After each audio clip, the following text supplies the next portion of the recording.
Donc, je vais laisser la parole tout de suite à Audrey Guittenot pour la DM1, la décision modificative numéro 1 du budget prévitif 2024. Je te laisse tout de suite, bien sûr.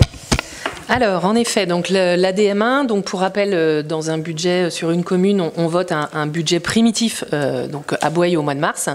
Et puis, ce budget, il est fait avec beaucoup de choses très précises et puis également des estimations, notamment grâce à des simulateurs qu'on réajuste après dans l'année en fonction de la réalité des dépenses et des recettes qui sont faites au cours de l'année. Donc, en général, il y a une DM1, des fois une DM2 en décembre pour vraiment être au plus juste des montants réels engagés. Donc, dans cette DM1, vous avez donc le chapitre en fonctionnement, donc rapidement donc les recettes que l'on va pouvoir enregistrer pour 155 201 €. Donc les atténuations de charges, c'est principalement des remboursements d'assurance maladie. Ensuite, vous avez au chapitre 73 des rééquilibres d'impôts et taxes et de fiscalité, puisque là encore, au début, on a un simulateur et puis en fonction du nombre réel d'habitants, on a les informations plus précises en cours d'année. Vous avez des dotations participation un peu plus importantes que ce que l'on avait calculé, notamment avec la DSR et des versements de la CAF. Quelques autres produits de gestion courante sur des locations. Ensuite, vous avez un produit exceptionnel négatif. Alors, c'est un peu antinomique, mais en fait, c'est une annulation de mandat qui nous est demandée par la trésorerie, et en fait vous leur trouvez une partie, donc ça c'est une recette négative en fonctionnement qu'on retrouve en recette positive en investissement. Donc on régularise, des reprises d'amortissement et puis une opération d'ordre entre les sections également, ce 1407 €, vous le retrouvez en investissement ensuite. Donc c'est 155 201,86 € de recettes. Nous allons pouvoir engager des dépenses évidemment du même montant.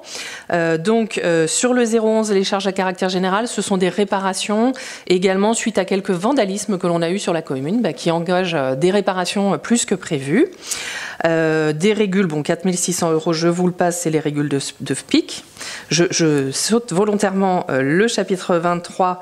Au chapitre 65, c'est surtout des dépenses supplémentaires liées au calcul des forfaits scolaires, où en fait on verse un peu plus que ce que l'on avait budgété pour l'OGEC avec les calculs réels des forfaits élémentaires et maternels.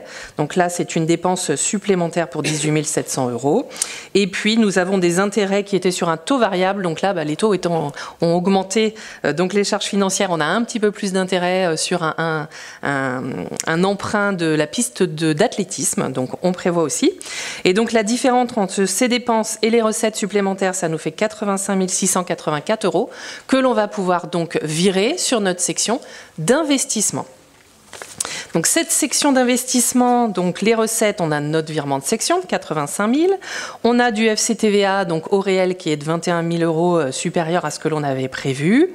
On a également les subventions, donc on savait qu'on allait avoir des subventions pour notre City Park qui est en construction, mais du coup, tant qu'elles ne sont pas notifiées, on ne peut pas les inscrire au BP. Donc là, elles ont bien été notifiées et donc on a 50 000 € de subventions pour notre City Park.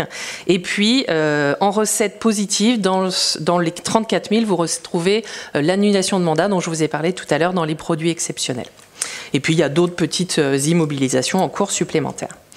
Les dépenses que l'on va avoir en investissement à prévoir, 27 € pour des régules d'emprunt et de dette, je vous le passe.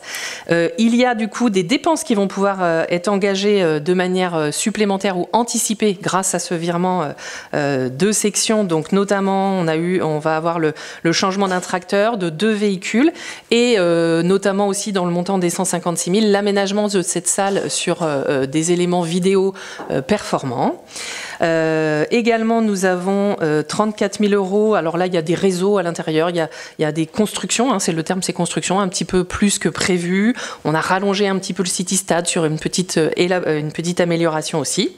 Et puis l'opération d'ordre que l'on avait tout à l'heure. Donc voilà, et donc notre équilibre en investissement dans notre DM1 est à 192 046,11 €.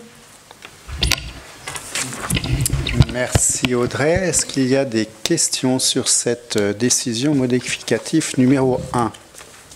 Pas de questions. J'en profite pour rassurer M. Beaujou, nous en profiterons pour changer les micros qui fonctionneront mieux à partir de ce nouveau système audio-visio qu'on va pouvoir mettre grâce à cette DMA, mais notamment, pas que seulement cette DMA. Eh bien, écoutez, après ces explications, je vous propose de mettre au vote. Qui vote contre?